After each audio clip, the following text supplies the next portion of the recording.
faith, generosity, and God's amazing power.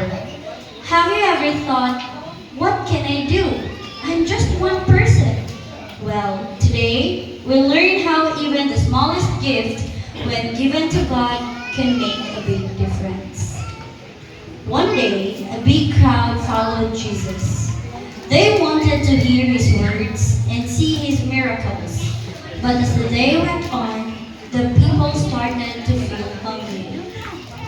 Jesus, these people are hungry. It's late. Let's send them to buy food. To give them something to eat. But Lord, we don't have enough money to feed all these people. Nearby, a boy had been listening. He looked at his small lunch of 5 loaves and 2 fish. I don't have much, but Jesus can use this. But Lord, this is only so small. How can it...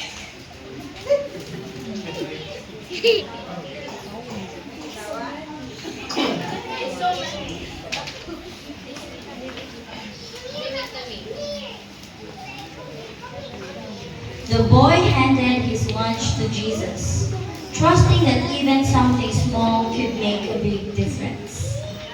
Jesus took the bread and the fish, looked up to heaven, and gave thanks to God.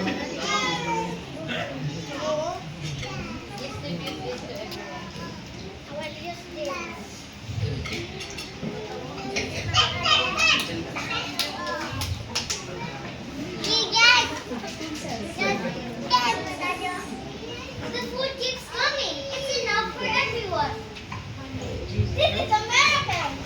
When everyone was full, Jesus told the disciples to collect the leftovers.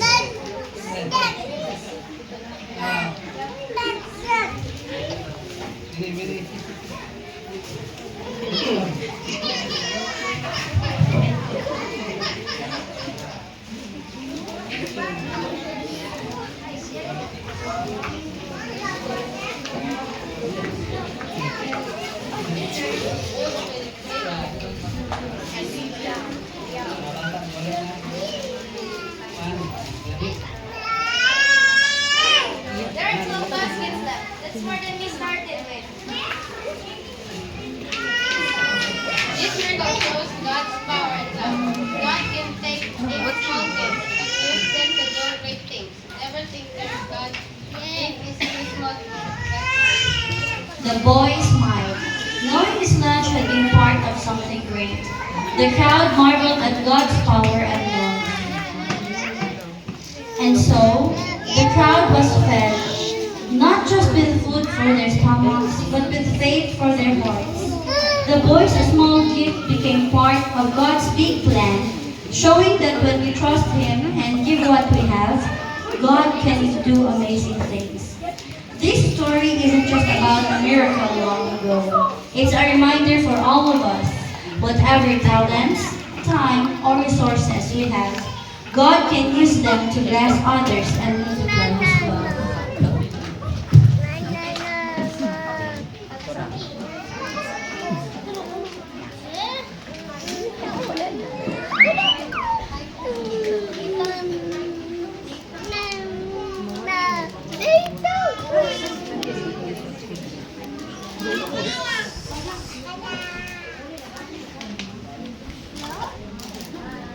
Wherever it goes, all you need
Michael, sa ano diba ko? Okay, smile mga kids. 1, 2, 3. Smile. Okay, mga ginikanan